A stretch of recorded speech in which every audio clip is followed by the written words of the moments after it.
मोहन मिश्रा है। पेशे से मैं एक फिल्म मेकर हूँ और साथ साथ में विजुअल इफेक्ट सुपरवाइज़र हूँ। और शंभू महाराज जी मेरे दादाजी रहे हैं और बिरजू महाराज जी मेरे ताऊ जी रहे हैं। मैं उनका नाम लेने से भी कतरा जाता हूँ, इसलिए हकला गया यहाँ पे। ठीक है, लेकिन हमने मैंने जो फील्ड चुनी है वो हमारे लेगेसी से अलग है, तो बहुत हिम्मत करके चुनी और उनका आशीर्वाद है। आज मेरी माता जी भी यहाँ बैठी हैं, मेरे पिताजी भी अभी शहर में नहीं है लेकिन उनका आशीर्वाद है। और उनके ज़रिए, सर की मदद से, उनके आशीर्वाद से, इनके सपोर्ट से हमने ये सब करने की कोशिश करी है। And this is how I am here. किस तरह का गाना है सर, ये किस तरह का मूड है, क्या कहना चाहिए? ये देखिए, ये सबसे पहले तो ये भजन है, ये भक्ति है, ये ईश्वर के प्रति अपना समर्पण है। और बहुत अच्छा संगीत जब मैंने ये सुना, जब मुझे रुपेश सर ने सुनाया कि माँ शारदा और ऐसी बंसी बजा दो कन्हैया, जो अपना भजन है, वो जब मैंने सुना तो मुझे बहुत ही क्रिएटिव आइडियाज़ आने लग गए थे।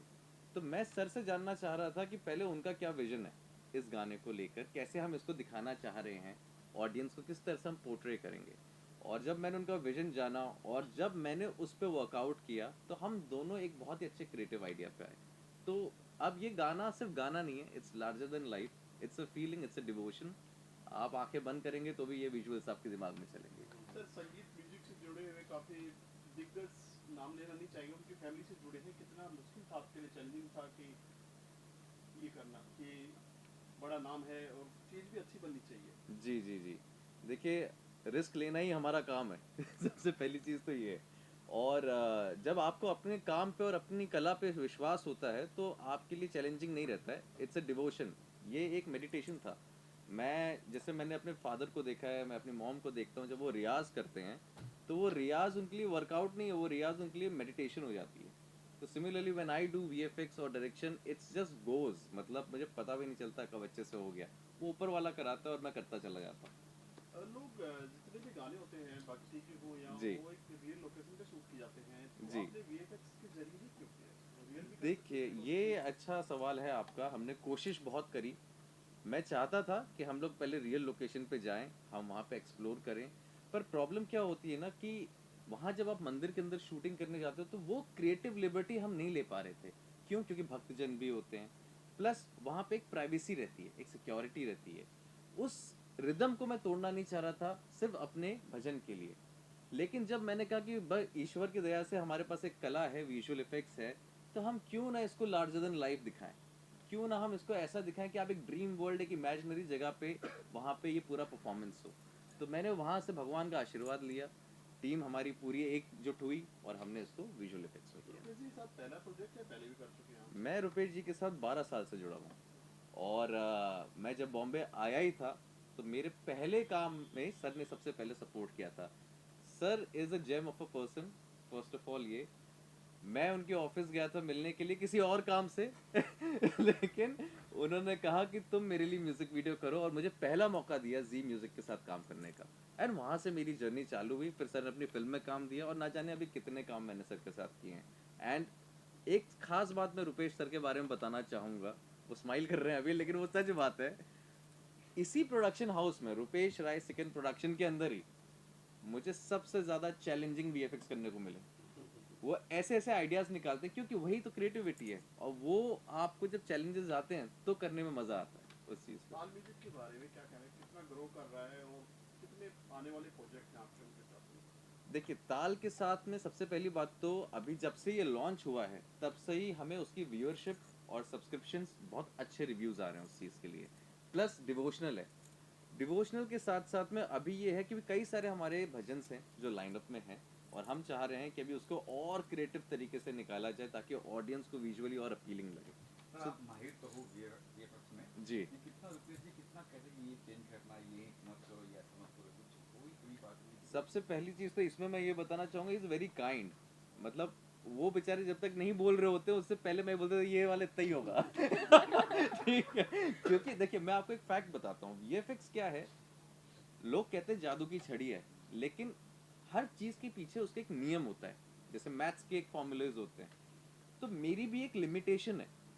और मेरे अलावा जो सिस्टम पे काम करता है, जो कंप्यूटर पे एडिटर काम करते हैं वीएफएक्स, वो सिस्टम की भी एक लिमिटेशन होती है। मेरे कहने पे सर ने नया सिस्टम ले लिया, जो चीज़ है, क्योंकि वो समझते हैं कि इस आर्ट को अगर निखार के निकालना है तो उसके लिए जो हथियार हमें चाहिए वो हथियार उन्होंने मुझे प्रोवाइड किया जहाँ पे वो सक्षम है, और उस चीज़ को निखार के लाना मेरा काम था। तो he is very good, he never gives me lot of redos, he understands the creativity, he understands कि अच्छा ये यहाँ पे क्या विजन चाह रहा है। तो उन्होंने जो लिबर्टी मुझे एज ए डायरेक्टर भी दी और as a VFX supervisor, that was amazing. Himanshu, ये आपका डेब्यू है और हर्ष डायरेक्टर हैं इस फिल्म के, तो आपको कैसा लगा इनके साथ काम करके? मुझे काम करके बहुत अच्छा लगा। Like to be very honest, मुझे वीएफएक्स के बारे में ज़्यादा आइडिया नहीं है। ये मेरा फर्स्ट टाइम है मैंने ऐसे वर्क किया। मुझे नहीं लगता जयपुर में अभी भी क्रोमा एंड ऑल है, मैंने यहाँ आके देखा है। तो इन्होंने मुझे बहुत गाइड किया वहाँ पे कि वीएफएक्स में ऐसे होता है, आप यहाँ पे ऐसे करो, वहाँ पे ऐसे करो। तो यार अच्छा लगा इनके साथ। गाने माँ शारदा और ये जो भजन लॉन्च किए इसके बारे में, नए नए बच्चे को चांस दिया है, नए लॉन्च किया है आपके बाजू में जो बैठे हैं। ताल ट्यून म्यूज़िक कंपनी जो मैंने बनाई है, पहली बात तो मैंने किसी भी प्रॉफिट के पॉइंट ऑफ व्यू से नहीं बनाई है। मैंने बनाई है उन स्ट्रगलर सिंगर्स के लिए जिनके पास प्लेटफॉर्म नहीं है। इसकी जो सिंगर है वो बहुत वेल टू डू नहीं है, मतलब कि अगर मैं उसके बारे में बोलूँ तो वो कोरस में भी गाना गाती है। दूसरी बात आई कि यहाँ पे उन आर्टिस्टों को चांस मिले जिनके अंदर टैलेंट है लेकिन उनके पास वो जरिया नहीं है जहाँ से वो पहुँच सकें इस तरह की म्यूज़िक वीडियोज़ के थ्रू। पूछिए सर, और क्या पूछना चाहते हैं पवन जी? कैसे हिमांशी जी कैसे? हिमांशी आई थी, मैं एक शॉर्ट फिल्म कर रहा था। उस शॉर्ट फिल्म के अंदर हिमांशी ऑडिशन देने के लिए आई थी, बट समहाउ फिर वो ऑडिशन नहीं हो पाया, इनका सिलेक्शन नहीं हो पाया उसके अंदर, क्योंकि ये उस समय मार्शल आर्ट की ट्रेनिंग नहीं ले रही थी। जब उसके बाद डिवोशनल सॉन्ग की बात आई तो हमको लगा ये इस सॉन्ग के अंदर ये बहुत अच्छा परफॉर्म कर सकती है। इनको बुलाया, इनका ऑडिशन हुआ और ये सिलेक्ट हुई। लेकिन इनकी एक खासियत ये है कि उसके बाद इन्होंने तुरंत मार्शल आर्ट की क्लासेस लेना स्टार्ट कर दिया। इनको समझ में आया कि जिस चीज़ के अंदर मुझे कोई किसी इंसान ने वीक बताया है, मैं उसी चीज़ को अपनी मजबूत बनाऊंगी, उसी को स्ट्रॉन्ग करूँगी। क्या उम्मीद फिर है दिया सर, कैसे जो है? भजन है, कौन क्या दिया? उम्मीद है छोटी आपको? बच्ची दिया भी है। दिया सर, दिया को मैं मेरे बड़े भाई हैं गुप्ता सर, उनके थ्रू मिला था, उनकी डॉटर से, जो अभी यहाँ सीट पे बैठी थी मैम। उन्होंने गुड़िया से मिलवाया और गुड़िया को मिलके मुझे ऐसा लगा कि जो हम शारदा देवी यानी कि माँ सरस्वती का गाना कर रहे हैं, उस गाने के अंदर, इसके अंदर मुझे वो रूप नज़र आया बच्चे वाला। और वो आज उस ड्रेस में आई भी, अगर आप उसको ध्यान से नोट करेंगे तो उसके फीचर्स में वो चीज़ नज़र आएगी आपको, उसके कारण से। ताल ट्यून जो है उसमें सिर्फ डिवोशनली आएंगे कि और नहीं, भी ताल अलग-अलग? ट्यून, इसके बाद ताल ट्यून पंजाबी आ रहा है, उसके बाद ताल ट्यून हिंदी आएगा, बॉलीवुड। ये शुरुआत जो है मैंने भगवान के आशीर्वाद से लेने के लिए, साईं बाबा के गाने इसमें, महादेव के गाने हैं, इस पर बैक टू बैक सॉन्ग्स बन रहे हैं, अलग अलग म्यूजिक डायरेक्टर बना रहे हैं। मैं दिलीप सर जैसे महान म्यूजिक डायरेक्टर्स के साथ काम करना चाहता हूँ, पर इन सर लोगों की फ़ीस इतनी ज़्यादा है। ये सर लोग, हाँ मैं सच्ची बोल रहा हूँ, ये बहुत बहुत गुणी लोग हैं। मतलब अगर इनका एक गाना आ जाएगा वो मेरे 50 गानों के बराबर होगा। मैं 50 गाने बना लूँ और ये एक गाना बना दे सर। चलिए मैं वादा करता हूँ, आप करिए, मैं आपको बजट करूँ। क्या बात है सर, बहुत बहुत मेहरबानी आपकी यानी साल में सर। कितने ये शूट कर लूँगा एक मिनट। हाँ, आ जाओ उधर, आ जाओ। सर रुपेश जी का कोई जवाब है ही नहीं। रुपेश जी को मैं आज 4-5 साल से जानती हूँ, लेकिन he is a very nice guy. मतलब उनके तरह मैंने इंसान नहीं देखा। अब आप ही सोचिए कि जो नए लोग आते हैं, नए जो भी बच्चे आते हैं, उनको अगर वो ब्रेक दे रहे हैं, it's a very big thing. आप ही बताइए कि कोई देता है क्या मुंबई में चांस? कोई नहीं। सो मैं खुद भी आई थी जब इस इंडस्ट्री में, तो मैंने बहुत पापड़ बेले। तो अब मुझे लगता है कि नहीं, इनके तरह इंसान मिलना बहुत मुश्किल है सर। और मैं ये नहीं कि मैं उनके, हाँ मैं ये भी नहीं कह रही कि मैं उनकी मुंह देखी बात कर रही हूँ, मैं पीछे भी उनकी बहुत तारीफ़ करती हूँ और बहुत इज्जत करती हूँ। आफ्टर ऑल ये मेरे भाई हैं बस। हाँ जी। तो क्या कहना चाहोगे आज ये प्रोजेक्ट को लेकर, माँ शारदा और ये ऐसी बंसी लॉन्च हुआ है? मेरे लिए तो ये कथक के अंदर हम कृष्ण को सबसे ज़्यादा मानते हैं, और हमारा कथक नृत्य ही जो है वो कृष्ण की लीलाओं से ही शुरू हुआ है। तो मेरे लिए तो जब कृष्ण का भजन आया, तो मुझे जब वो गाना दिया तो मैं खुद ही उसमें ऐसे ही रम गई कि मैं खुद ही लगा कि खुद ही कर लूँ। लेकिन मुझे नहीं करना था, मुझे किसी को सिखाना था।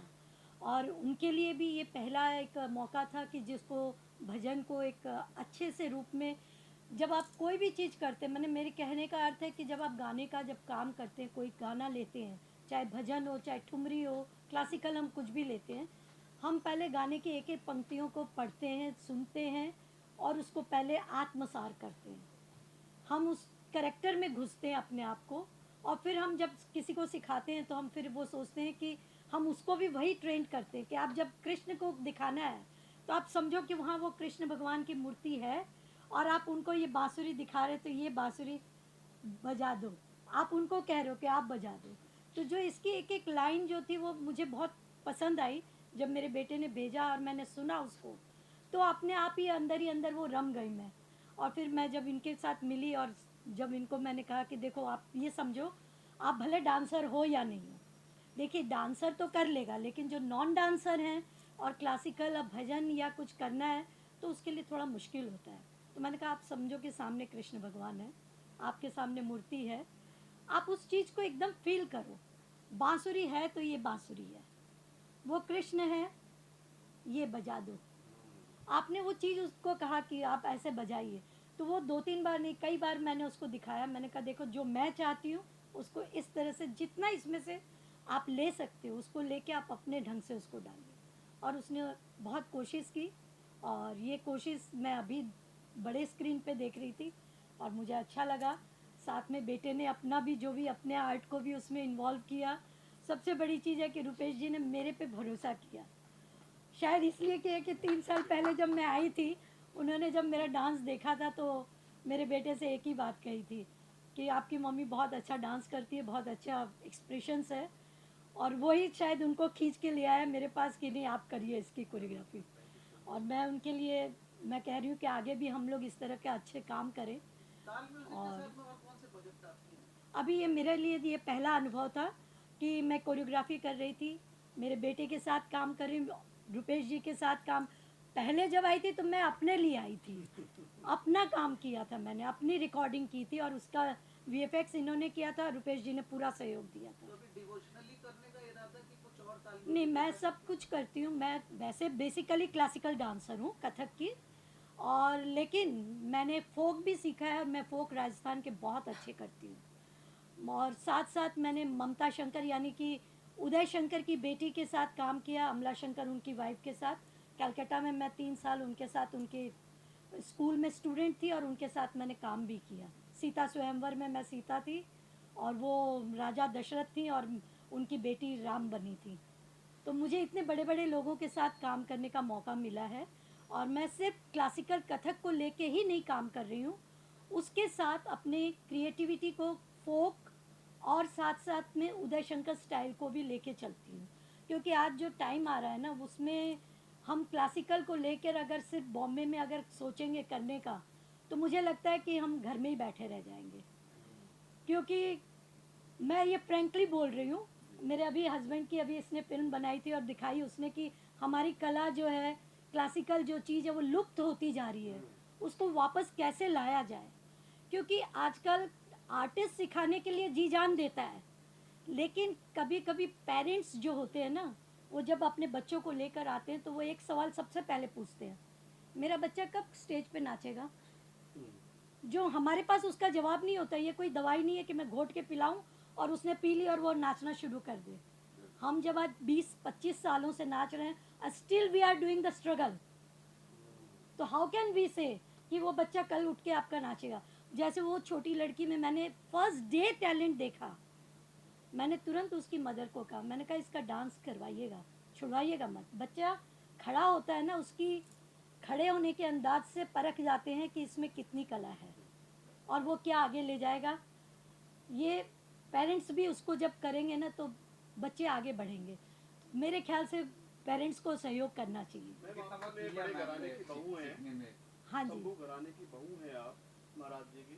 तो कितना चैलेंजिंग था कि जिसको मैं सिखा रही हूँ अच्छे से कर पाएगी नहीं कर पाएगी, आपका नाम जुड़ा है इस प्रोजेक्ट से। बिल्कुल। हाँ, देखिए पहली बात तो जब 1 घंटे पहले जब इन्फॉर्मेशन मिली कि तुम्हें मम्मी खाली गाना सुनो, आके सिखाना है किसी को, किसको सिखाना है, कौन है, किसी को मैं नहीं जानती थी। मैं अपने बेटे को और रुपेश जी के सिवाय किसी को नहीं जानती थी।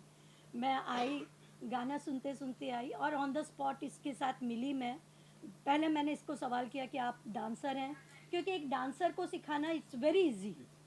और मैं एक चीज़ और बता दूं कि डांसर एक्टिंग कर सकता है, बट एक्टर सभी कोई डांस कर सकते हैं ये पॉसिबल नहीं है। हम जो भाव एक्सप्रेशन दे सकते हैं ना, वो एक्टर सभी कोई देंगे, ये पॉसिबल नहीं है। तो मेरे जब उनसे परिचय हुआ तो वो भी थोड़ी घबराई हुई थी, और मेरे लिए पहला अनुभव था उनके साथ काम करना। तो मैंने कहा डरने की कोई ज़रूरत नहीं है। जैसा सर ने मुझे बताया कि बहुत नॉर्मल मूवमेंट्स थे। मेरे कोरियोग्राफी में मैं एक चीज़ हमेशा ध्यान रखती हूँ कि अगर वो नॉन डांसर है तो वो भी डांस कर सके और वो पब्लिक को अट्रैक्ट कर सके। आप कोरियोग्राफी बहुत बड़ी बड़ी कर सकते हैं, बहुत हार्ड मूवमेंट्स भी दे सकते हैं, उसके लिए पूरा वक्त चाहिए। आपको कहे 2 घंटे में एक नॉन डांसर को आपको डांसर बनाना है तो इट्स नॉट ईजी। तो मुझे लगा कि मैंने इसको कहा डांस में मूवमेंट ज़्यादा मैं नहीं दूंगी, लेकिन एक्सप्रेशन तुम्हारे होने चाहिए। हमारा भजन जो है वो कृष्ण को समर्पित है, तो आपके भजन के अंदर जो चीज़ शब्दों में कही गई है उसको जितना हो सके आप अपने एक्सप्रेशन से देंगे तो लोग मूवमेंट्स के ऊपर नहीं जाएंगे, आपका एक्सप्रेशन सबसे पहले। थैंक यू मैम, बहुत अच्छा। चलिए पहले सर से करते हैं। या श्योर श्योर। दिलीप सर, देखा आपने दोनों गाने देखे थे, आपने माँ साहब और कन्हैया की, मैं कुछ कहीं गाने के बारे में। पहले मैं अपना परिचय दे दूं। सर आपको कौन गाना गाना है? नमस्कार जी, अस्सलाम वालेकुम, जय महाकाल। मैं संगीतकार दिलीप सेन और इस वक्त मैं आया हुआ हूँ यहाँ एक म्यूजिक एल्बम की लॉन्चिंग में, जिसमें मेरे साथ बैठी हुए सुपरस्टार हिमांशी जी। और आप समझ लीजिए कि इनकी मुस्कुराहट से आपको लगता है कि आप कम्युनिटी स्टार है।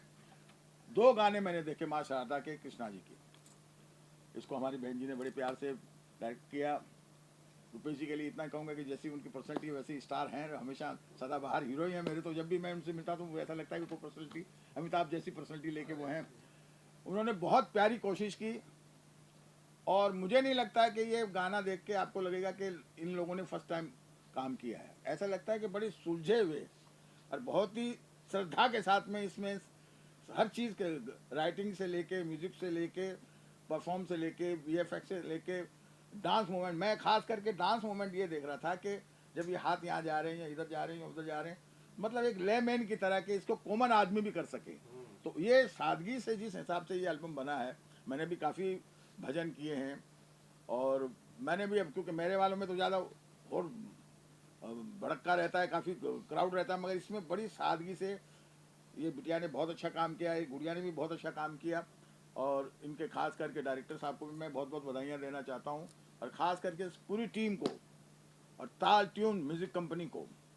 और मेरा वादा है इनसे कि बस ज़िंदगी में ऐसे ही आगे बढ़ें और हम जैसे कलाकारों को भी सहयोग देवे, काम देवे हम लोगों को। बस मेरी प्रभु से, भोलेनाथ से, अल्लाह से यही प्रार्थना है कि 2025 का ये सबसे बड़ा एल्बम बने। नमस्कार, अस्सलाम वालेकुम, जय महाकाल। हाँ जी मैडम जी बोलिए। हेलो एवरीवन, मेरा नाम हिमांशी गौड़ है and I am from Jaipur Rajasthan. Recently Mumbai shift हुई हूँ, सो या ट्राइंग माय बेस्ट। पहले मेरे को ही पूछने दीजिए, पहले मैं पूछ लेता हूँ। आप, अरे ठहर भाई, पहले मेरे को पूछ लीजिए। आप जयपुर में कहाँ से हैं? झोटवाड़ा। झोटवाड़ा से हैं, वेरी गुड। तो वहाँ जयपुर में आपने किसी से कथक की ट्रेनिंग ली? नो। तो आपके अदाओं में तो लग रहा है कि आप जिस हिसाब से मूवमेंट पकड़ रही थी, तो ऐसा लग नहीं रहा है कि आपने डांस सीखा नहीं है? हाँ, लाइक डांस करना पसंद है, बट मैं कृष्णा डिवोटी हूँ, तो जब मैं वो कर रही थी तो बस पता नहीं, वो अपने आप बहुत अच्छा हो रहा था। और मैम ने इतनी, मतलब जो कोरियोग्राफी दी थी वो इतना इजी लगा मुझे कि वो इजीली मेरे से हो गया। बेटा, जिस परिवार से आपके गुरु जिन्होंने ये डायरेक्शन दिया है, उनका नाम भी हम लोग लेते हैं तो कान पकड़ के लेते हैं। तो मतलब यू आर वेरी लक्की कि आपको इतने बड़े परिवार की सदस्य ने आपको मतलब टीच किया या आपको गाइड दिया। बहुत बड़ी बात है। इनके लिए एक बार जोरदार तालियां दिया। आपके पास आया किस तरह से गाना लगा?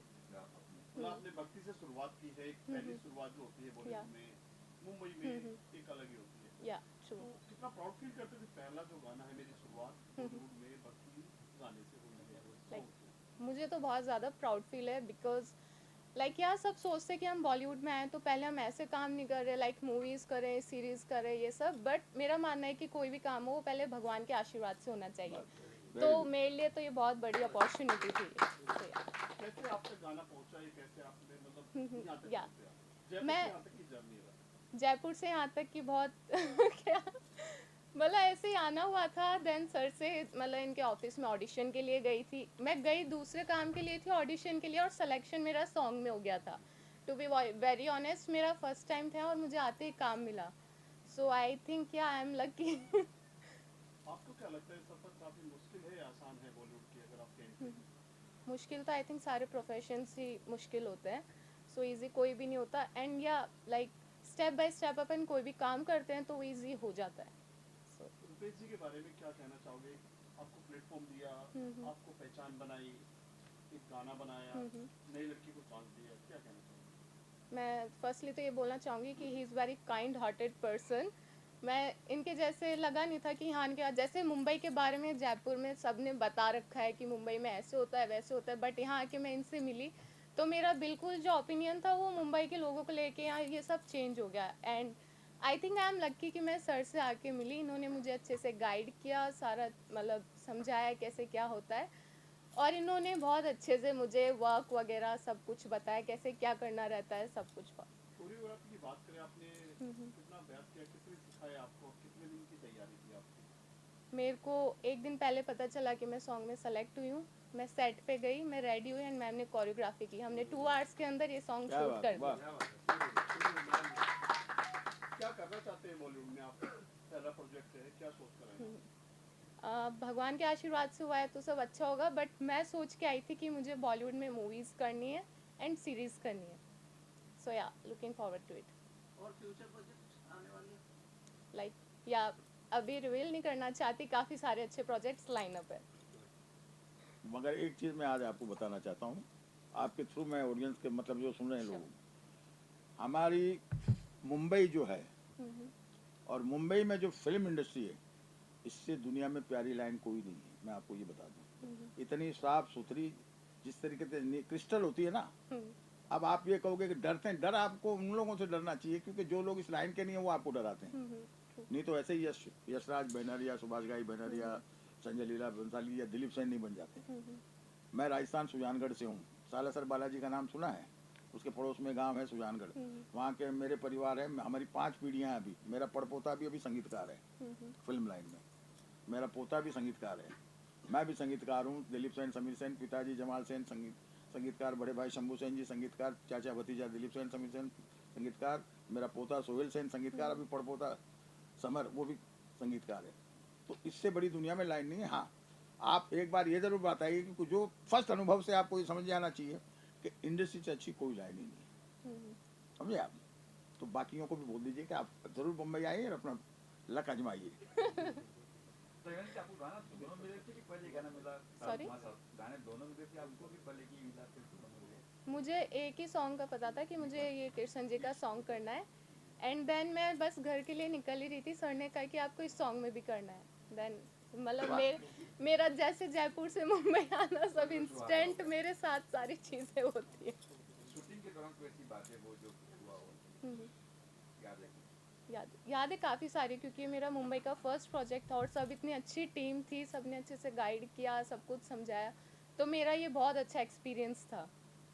Thank you. अब तो 2 मिनट, अब दूसरों को बुलाओ, मैं आता हूँ। क्या कहना चाहोगी भाई?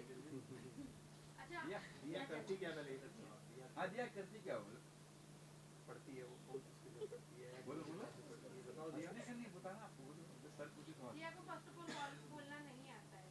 आता है दिया? लेकिन अगर कोई पूछेगा पूछ तो लेना, रिपोर्टर को पूछ करके कहने से नहीं बोलेंगे। हाँ, उनसे बताइए आप क्या करते हो, स्कूल पढ़ते हो, क्या करते हो? बताइए पहले आप। पहले अपना नाम बताओ। मेरा नाम दिया है। हाँ ठीक है। आप स्कूल जाते हो, कौन स्कूल जाते हो, कितनी में पढ़ते हो? जीसीसी इंटरनेशनल स्कूल कितनी में पढ़ते हो? स्टैंडर्ड के? सेकंड। अच्छा, जब आपको मिला ये गाना मिला, कहा आपको करना है गाना, तो फर्स्ट क्या रिएक्शन था आपका? कैसे था? मतलब मुझे तो लगा कि वाओ, मैं गाना शूट करूँगी। फिर क्या हुआ? गाना शूट हुआ, उस वक्त क्या हुआ? तब तो मुझे अच्छा लगा। अच्छा लगा। और जब डांस करने कहा मैम ने, कहा कि डांस करना है, मूवमेंट करना आपको, तब आपने सीखा कहीं डांस किया पहले कभी? नहीं। फिर जब वो मेरे घर के पास वाला एक डांस का कुछ तो था, तो फिर उधर तो आधे से ज्यादा योगा ही कराते थे।